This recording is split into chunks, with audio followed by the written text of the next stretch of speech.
7 o'clock on the West Coast, 10 a.m.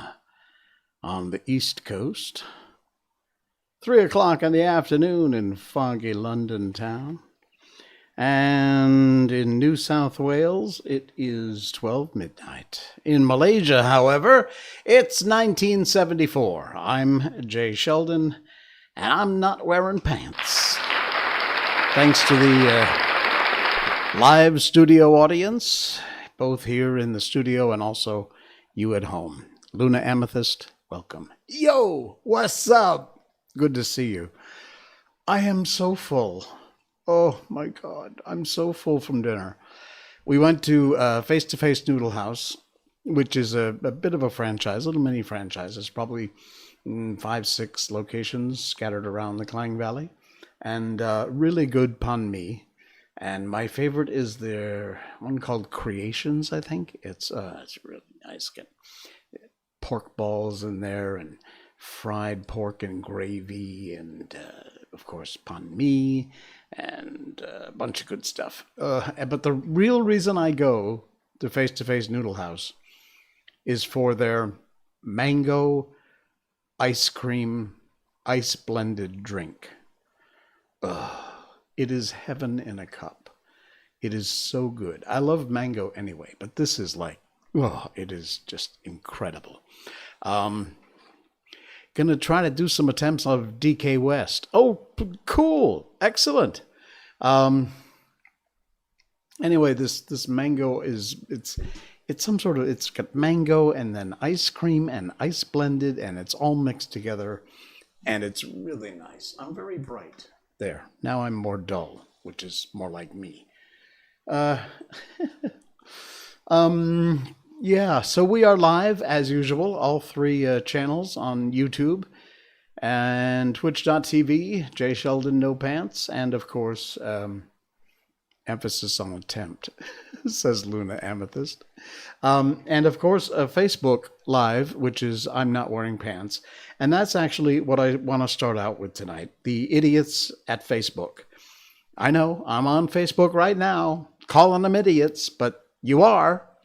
I actually, when I signed into my I'm Not Wearing Pants account tonight, the last stream, which was Tuesday night, I see this little gem.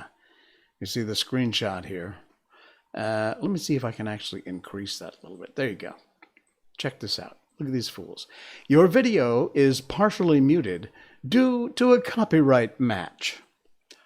No, it's not. Well, yes, it is, because I watched it. And in the very beginning, in our last stream, I actually did an experiment. I started like a half hour early, and I just had a little picture up here of a little B cam behind the scenes. And so I stuck this camera. Whoa! Hey! Me not wearing a shirt! Even better! Ha! Now you get a bonus. You get Jay without a shirt and Jay without pants. We put the two together and we'd be a brand new show. So I put the B cam in the corner, and then I had the standby thing running.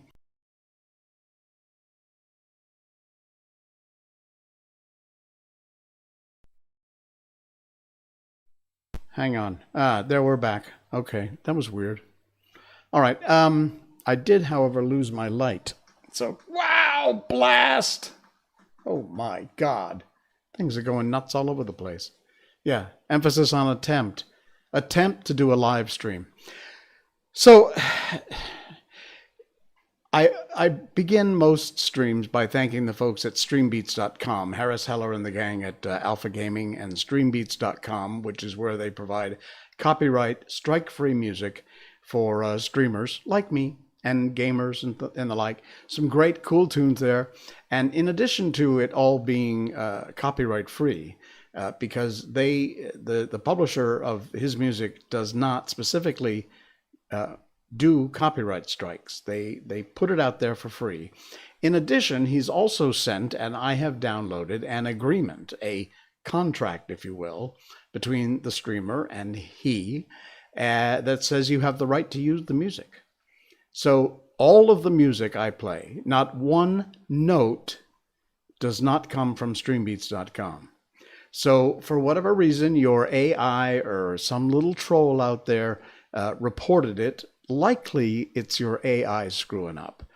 But here's the thing. If you click on this notice here that I got, it does not give you the ability to say, you're wrong. I do have the right to the music, and here's my contract.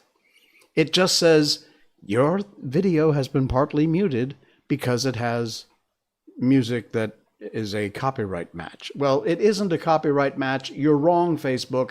And here's the real bitch, is that you don't give me the ability to communicate with you to say, you're wrong. Unbelievable. Unbelievable. That's how I started my night, folks. A full belly, a mango ice cream blended, and a pissed off moment at Facebook. Yeah, what else is new? And this leads very nicely into the first topic I wanted to talk about tonight, something else that showed up on good old Facebook. Adrian Wong posted this, and it's a public post. You'll see the little globe in the corner. That means that it's public. Anyone can see it. There. Now, this thing with copyrights, look, I appreciate it. I know so many musical artists. They do hard work. They have an amazing talent. They deserve to get paid. 110% deserve to get paid for what they do. But some of this bullshit copyright crap has gone over the top, and it has to stop. And your AI doesn't work. Proof, the hit that I got on Facebook, which is not a hit, and I have no way to argue my point. I did find a place I could write, but I doubt anybody's actually reading it. We'll see. So this happened. Warner Music Malaysia, shame on you. Adrian posted a video of a special needs charity dinner to highlight their work with the autistic special needs children that they're helping. And yes, their precious music can be heard in the background of the event, but it isn't clear. People are clapping, people are talking, there's ambient noise all over the place. And the video is not about the music. It's about these autistic special needs kids and the great people who are doing everything they can to help them. But who cares, right? Copyright over human rights, got it? Yeah. And on top of all that, they managed to do this bullcrap during what is known as Autism Awareness Month. Hats off to you guys. Warner Brothers Music, Warner Music Group Rights Management, taking action on your video because it may contain music that belongs to them. You ought to be ashamed of yourself, really. And you ought to not let artificial intelligence manage your copyright strikes. Put a human being that hopefully has some sense of human decency in the chair and let them figure out your copyright strikes. And if somebody is stealing your music and benefiting from it in a direct way, then absolutely, by all means, go for it. Sue them, blast them, get them. But in a case like this, shame on you. Shame on you. You should be embarrassed. Unbelievable. So yeah, that's my fun night. That's how I started things off. Very good. What else we got going on here? Let's see. We can dump that one. We can. Okay. I always start off with the serious ones, and then we move on to the funny and or uplifting ones, because I always like to leave you with something good. But this is not something good. The police, particularly in the U.S., have been under attack. In some cases, I'll say not most, well, maybe most, unwarranted attack. And someone who posted this? It's a public post. Neil Donnelly posted this, and it really hit a chord. Having been in law enforcement, a relatively short career, 5 years in law enforcement. I was a corrections officer. I was an internal affairs investigation officer, inspector, detective with the Monroe County Sheriff's Department. And I want to read this. It's long, but not too bad. And it's meaningful, and you need to hear it. I've pulled dead, mangled bodies from cars.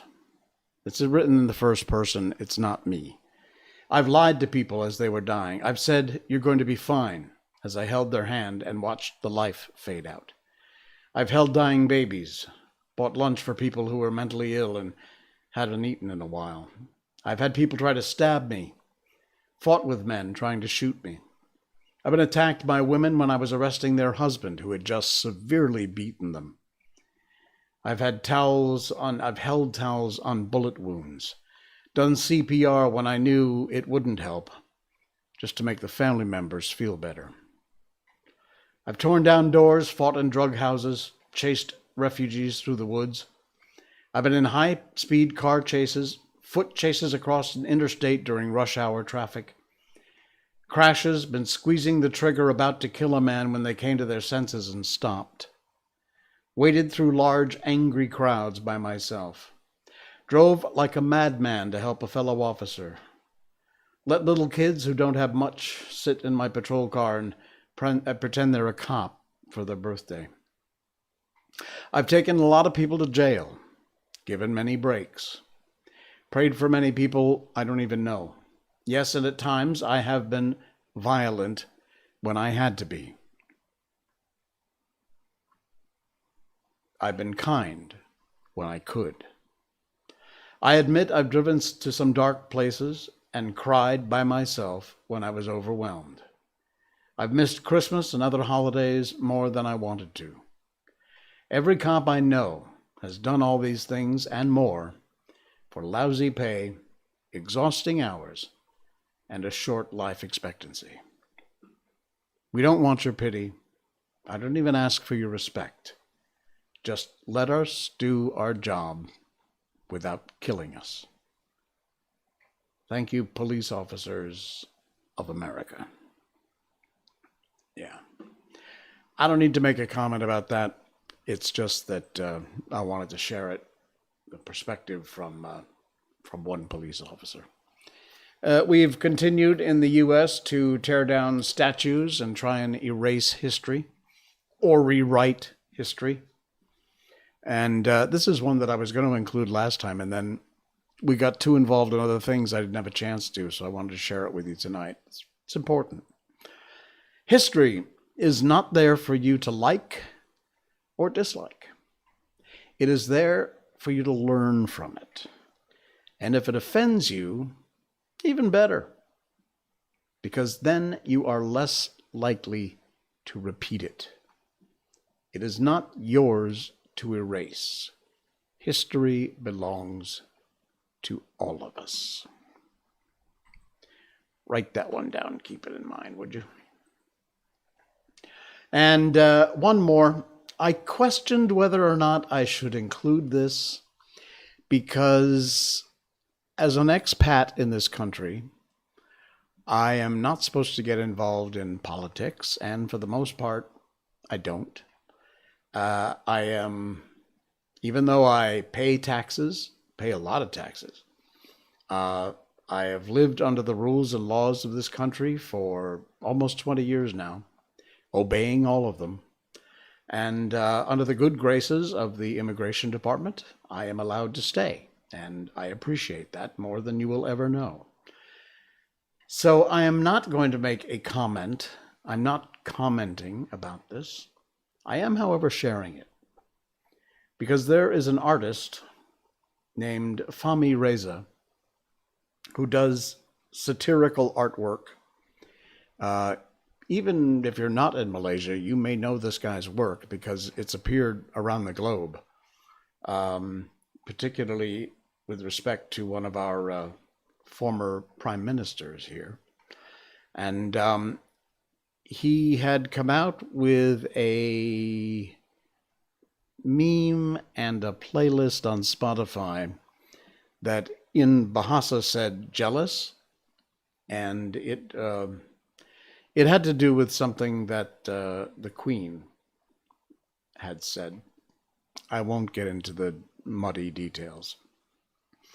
But there was a police report filed against him. He was taken into custody for investigation. And just today, a few hours ago, in fact, he was released. A judge said they wanted to remand him for like 3 days. The judge said, no, you only need a day. So it's a public post again, so it's available to anyone. And this is Pang Ki-Tek writing this, and it's rather brilliant. People are pointing out the absurdity of a police force that would arrest Fahmy Reza for uploading a Spotify playlist. But I don't think that's the absurdity. This is not my words, this is Pang's words. What is absurd is the sedition law itself. What is absurd is how this law turns us into the kind of subjects the state wants.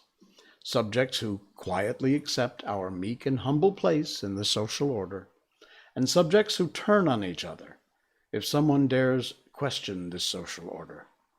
For under this law, anything is seditious, and anything can cause citizens to turn on each other. Whether a cartoon, a song, a Facebook post, or even a Spotify playlist. It's just that it takes someone who loves freedom to show us how big a prison Malaysia is and how untouchable those outside are. Someone dreamt of freedom and scratched the word on his prison cell. Someone else reported him to the warden for daring to dream. So they catch the dreamer and they put him in a prison within the prison.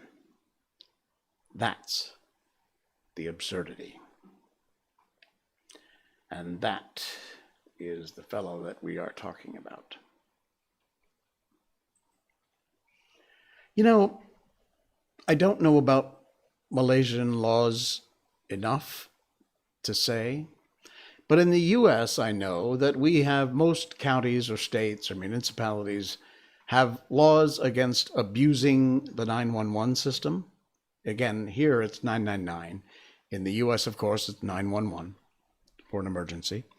If you continue to make calls to 911 that are stupid or useless, or you don't need emergency help, you don't need the police, fire, ambulance, and you do that, you can be charged with a crime, with abusing the 911 system.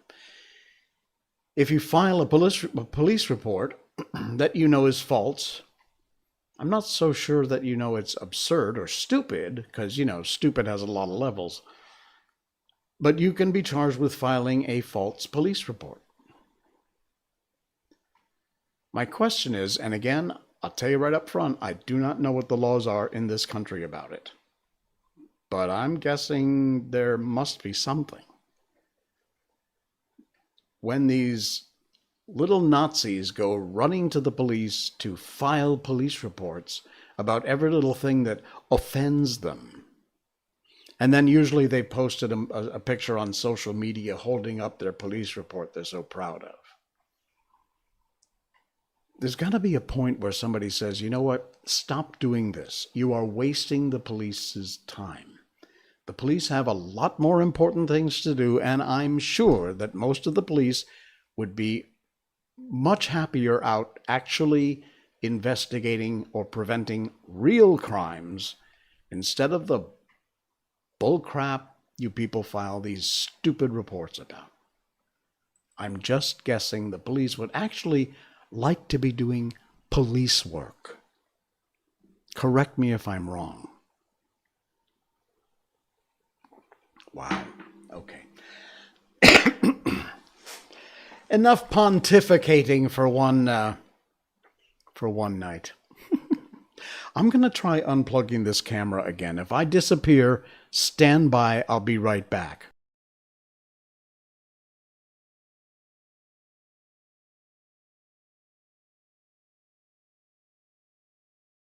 I'll be here. There we go. See, I told you I'd be back. Now, I'm going to get a light blast. Hold on. Light blast. I warned you. There we go. Okay, let's see. Cam 2 is still me shirtless. What the hell? I give up. That's just not going to work. But you do get a tasty... Hey, Invis Toby, you made it! Just in time to see my I'm not wearing a shirt picture. That's what happens, you see? I told you. Oh, man. Okay, what else have we got going on here? This one. Here we go. Check this out. Okay, switching gears. Off the heavy stuff. No more heavy stuff. We don't need that crap. We've had enough of it. We had a long day. It's a weekend. Push it aside. Statements have been made. Things have been said. Off you go. Check this out. I love this. This is so cool. You know, the Japanese have a thing, and I can't remember the name of it now, where if they break a piece of pottery or a chawan, a teacup or something, they take great pains, and it's an art form, to repair it. And they will take gold and put the pieces back together and then outline where the cracks are in gold and fill it with gold. And it's quite beautiful. And the theory is that even though broken, it has a history. And that crack or broken part is a part of the history of the piece. This is brilliant. Look at what someone has done. There's a broken teacup here.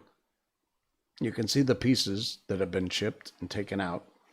And they've taken it and turned it into jewelry. How cool is, and look how beautiful that is. Let me see. It doesn't say anything about it. I don't know. It doesn't say anything about it. But this is absolutely brilliant. They take, I assume they probably smooth the edges, maybe a little sandpaper or something, and then attach it and put it in place of a stone. There's some pendants for a necklace and some rings here. Absolutely amazing. And, you know, let's say you had like your grandma's teacup, something that was very precious to her, and unfortunately something happens and it breaks. Well, what a brilliant way to save that piece of your family history by turning it into pieces of jewelry. I thought that was such a cool idea. Very cool. Nice. To show you that not all the people that surround me are idiots. They're not. This country's filled with millions of brilliant, heartwarming, caring people. And this is just one example of that. Check this out. This is a sign on a laundry here in Malaysia. It says, "Notice stray dog inside this laundry shop. We are currently saving this innocent dog from the dog catcher, since they will be put to sleep or killed if they're caught. We understand that if you will feel uncomfortable with this situation, and you're welcome to go to the other laundry. Thank you." How nice is that? This is a laundry in Puchong. Now, Grace Chen posted this publicly. So let me do a translation here. Puchong, a Malay fellow laundry shop, let all stray dogs in to avoid the wind, rain, and the dog catcher. So they put this notice up, the one I just read you. And now this fellow has found a vacant space and took all the dogs to move in with them. How sweet is that? Brilliant. Absolutely brilliant. Such a sweet thing. I saw that earlier today, and I thought, man, that's so cool. I got to show you guys. Got to show you guys just how much of a heart some people have. And the owner of this laundry is actually saying, look, we understand you might not be comfortable with these stray dogs who are inside the shop, or this one particular dog. And if you are uncomfortable, go to the other laundry. He's turning away business for the sake of the dog, which I thought was, wow, hats off to you. Brilliant. And one more thing before we get on to Peter Pan here. I got to do a little stretch because this doesn't fit. So you're going to have to hang with me while I do an automatic edit on the air. See what happens? This is what happens when Jay does live streams. You get to see what happens as it happens. Hold on, just going to cut this up. There we go. All right, good now? Cool. Check this video out. This warms my heart like you wouldn't believe. Let me just make it a little bigger here for you. You see that? You see what that is? That's a rainbow. That's a beach. As far as I'm concerned, whether or not you believe in God, yeah, I have to believe this is likely what heaven looks like. Check this out. There's no sound. There is, but it's just the sound of the beach and the dogs. Look at this. How amazing is that? And what a thrill. Look at that. Rainbow and all. Woof. Yeah. Like I said, that's not me crying. It's you crying. Seriously, I got to believe that's very likely what heaven is. Incredible. Wow. Okay. I need a moment. Okay. Here we go. Yeah. What else have we got? We've got a Saturday night. We have a new live stream coming up on Tuesday. We've had so much going on here that we read through everything I had to share with you, which is stuff I found during the week. And it's time to move on to, ooh, guess what? It's Peter Pan. All right. Hang on, because I know this is going to be the wrong image, so I got to change. There we go. And I think maybe that's just a little too big. So let's just stretch this down a little bit. There we go. No, get away. Get away. Get away. Get away. It's trying to pop into my space here. Rainbow dogs. Yeah, Invis Toby says rainbow dogs. Yeah, indeed. All right. One more little bit of coffee, and then we're going to move on into Peter Pan. We've been cutting up the chapters a little bit because they get really long. They really are very long in this book. Our books, by the way, come from the Gutenberg Project. I got to give them credit. They don't pay me for this. I just really feel obligated because they offer up these books free of charge. They're in the public domain. They're copyright free. You hear that, Facebook? They're copyright free. And Gutenberg.org is where you can find these books. And as you know what happened in our first half of the last chapter 4, they were flying through the night, heading to Never Never Land. And as we ended our read, they had just seen Neverland open up before them. And here we go. Wendy and John and Michael stood on tiptoe in the air to get their first sight of the island. Strange to say, they all recognized it at once, and until fear fell upon them, they hailed it, not as something long dreamt of and seen at last, but as a familiar friend to whom they were returning home for the holidays. "John, there's the lagoon! Wendy, look at all the turtles burying their eggs in the sand! I say, John, I see your flamingo with the broken leg. Look, Michael, there's your cave. John, what's that in the brushwood?"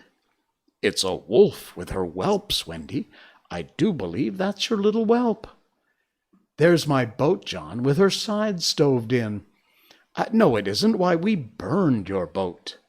"That's her, at any rate. I say, John, I see the smoke of the Redskin camp." "Where? Show me, and I'll tell you by the way the smoke curls whether they're on the warpath." "There, just across the mysterious river." "Oh, I see now. Yes, they are on the warpath, right enough." Peter was a little annoyed at them for knowing so much, but if he wanted to lord it over them as his triumph was at hand, for I have not told you that anon fear fell upon them. It came as the arrows went, leaving the island in gloom. In the old days at home, the Neverland had always begun to look a little dark and threatening by bedtime. Then unexplored patches arose on it and spread. Black shadows moved about in them. The roar of the beasts of prey was quite different now, and above all, you lost the certainty that you would win. You were quite glad that the night lights were on. You even liked Nana to say that this was just the mantelpiece over here and that Neverland was all just make-believe. Of course, the Neverland had been make-believe in those days, but it was real now, and there were no nightlights, and it was getting darker every moment. And where was Nana? They'd been flying apart, but they huddled closer to Peter now. His careless manner had gone at last. His eyes were sparkling, and a tingle went through them every time they touched his body. They were now over the fearsome island, flying so low that sometimes a tree grazed their feet. Nothing horrid was visible in the air, yet their progress had become slow and labored, exactly as if they were pushing their way through hostile forces. Sometimes they hung in the air until Peter had beaten on it with his fists. "They don't want us to land," he explained. "Who are they?" Wendy whispered, shuddering. But he could not or would not say. Tinker Bell had been asleep on his shoulder, but now he awakened her and sent her on in front. Sometimes he poised himself in the air, listening intently, with his hand to his ear, and again he would stare down with his eyes so bright they seemed to bore 2 holes into the earth. Having done these things, he went on again. His courage was almost appalling. "Would you like an adventure now?" he said casually to John. "Or would you like to have your tea first?" Wendy said, "Tea first," quickly, and Michael pressed her hand in gratitude, but the braver John hesitated. "What kind of adventure?" he asked cautiously. "There's a pirate asleep in the pampas just beneath us," Peter told him. "If you like, we'll go down and kill him." "I don't see him," John said after a long pause. "Oh, I do." "Suppose," John said a little huskily, "we were to wake him up." Peter spoke indignantly. "You don't think I would kill him while he was sleeping? I would wake him up first and then kill him. That's the way I always do." "I say, do you kill many?" "Tons!" John said, "How ripping!" but decided to have tea first. He asked if there were many pirates on the island just now, and Peter said he had never known so many. "Who is captain now?" "Hook," answered Peter, and his face became very stern as he said that hated word.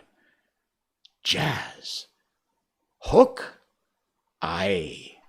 Then, indeed, Michael began to cry, and even John could speak in gulps. Only, for they knew Hook's reputation. "He was Blackbeard's bosun," John whispered huskily. "He is the worst of them all, and he is the only man of whom Barbecue was afraid." "That's him," said Peter. "What is he like? Is he big?" "Oh, he's not so big as he was." "How do you mean?" "I cut off a bit of him." "You?" "Yes, me," said Peter sharply. "I wasn't meaning to be disrespectful." "Oh, all right. But I say, what bit?" "His right hand." "Then he can't fight now?" "Oh, can't he just?" "Left-hander?" "He has an iron hook instead of a right hand, and he claws with it." "Claws?" "I say, John," said Peter. "Yes. Say, aye, aye, sir." "Aye, aye, sir." "There is one thing," Peter continued, "that every boy who serves under me has to promise, and so you must." John paled. "It is this: if we meet Hook in open fight, you must leave him to me." "I promise," John said loyally. For the moment they were feeling less eerie, because Tink was flying with them, and in her light they could distinguish each other. Unfortunately, she couldn't fly so low as they, so she had to go round and round them in a circle in which they moved as in a halo. Wendy quite liked it until Peter pointed out the drawbacks. "She tells me," he said, "that the pirates sighted us before the darkness came, and got Long Tom out." "The big gun?" "Yes, and of course they must see her light, and if they guess we are near it, they are sure to let fly." "Wendy! John! Michael!" "Tell her to go away at once, Peter," the 3 cried simultaneously, but he refused. "She thinks we have lost the way," he replied stiffly, and she is rather frightened. You don't think I would send her away all by herself when she's frightened?" Well, for the moment the circle of light was broken, and something gave Peter a loving little pinch. "Then tell her," Wendy begged, "to put out her light." "She can't put it out. That is about the only thing fairies can't do. It just goes out by itself whenever she falls asleep, same as the stars." "Then tell her to sleep at once," John almost ordered. "No, she can't sleep except when she's sleepy. It's the only other thing fairies can't do." "Seems to me," growled John, there are the only two things worth doing." Here he got a pinch, but not a loving one. "If only one of us had a pocket," Peter said, "we could carry her in it." However, they had set off in such a hurry that there was not a pocket among the four of them. He had a happy idea. John's hat. Tink agreed to travel by hat if it was carried in the hand. John carried it, though she had hoped to be carried by Peter. Presently Wendy took the hat because John said it struck against his knee as he flew, and this, as we shall see, led to mischief, for Tinker Bell hated to be under an obligation to Wendy. In the black topper the light was completely hidden, and they flew on in silence. It was the stillest silence they had ever known, broken only once by a distant lapping, which Peter explained was the wild beasts drinking at the ford, and again by a rasping sound that might have been the branches of trees rubbing together. But he said it was the redskins sharpening their knives. Even these noises ceased. To Michael the loneliness was dreadful. "If only something would make a sound," he cried. And, as if in answer to his request, the air was rent by the most tremendous crash he'd ever heard. The pirates had fired Long Tom at them. The roar of it echoed through the mountains, and the echoes seemed to cry savagely, "Where are they? Where are they? Where are they?" Thus sharply did the terrified three learn the difference between an island of make-believe and that same island come true. When at last the heavens were steady again, John and Michael found themselves alone in the darkness. John was treading the air mechanically, and Michael, without knowing how to float, was floating. "Are you shot?" John whispered tremendously. "I haven't tried yet," Michael whispered back. We know now that no one had been hit. Peter, however, had been carried by the wind of the shot far out to sea, while Wendy was blown upwards with no companion but Tinker Bell. It would have been well for Wendy if at that moment she had dropped the hat. I don't know whether the idea came suddenly to Tink, or whether she had planned it that way, but she at once popped out of the hat and began to lure Wendy to her destruction. Tink was not all bad, or rather, she was all bad just now, but on the other hand, sometimes she was all good. Fairies have to be one thing or the other, because being so small, they unfortunately have room for only one feeling at a time. They are, however, allowed to change, only it must be a complete change. And at present she was full of jealousy of Wendy. What she said in her lovely tinkle Wendy could not, of course, understand, and I believe some of it was bad words. But it sounded kind, and she flew back and forward, and plainly meaning, "Follow me, and all will be well." What else could poor Wendy do? She called to Peter and John and Michael, and got only mocking echoes in reply. She did not yet know that Tink hated her with the fierce hatred of a very woman, and so bewildered, and now staggering in her flight, she followed Tink to her doom. And that's the end of Chapter 4. Chapter 5 will come up next time on Tuesday night. Chapter 5 is called The Island Come True.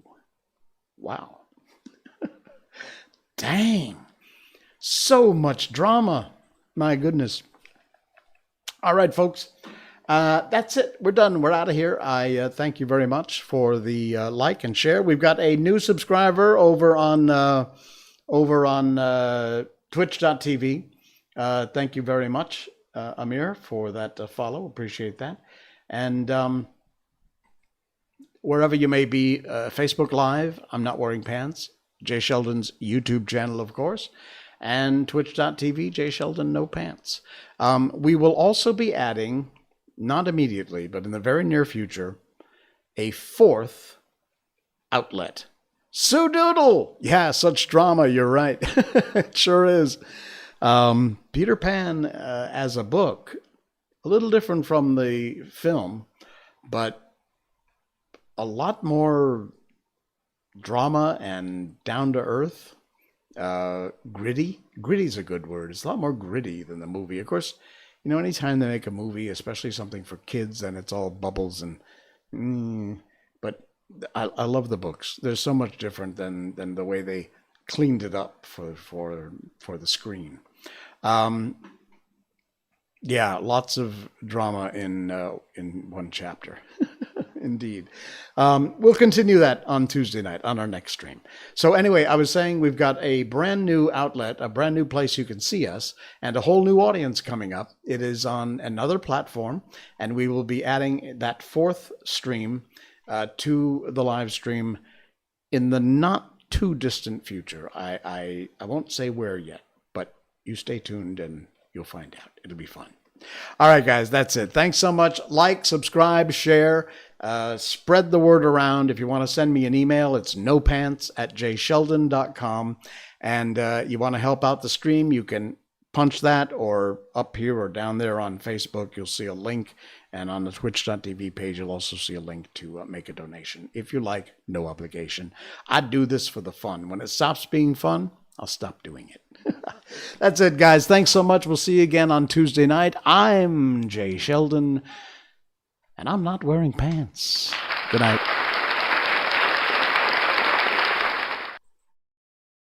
Yo.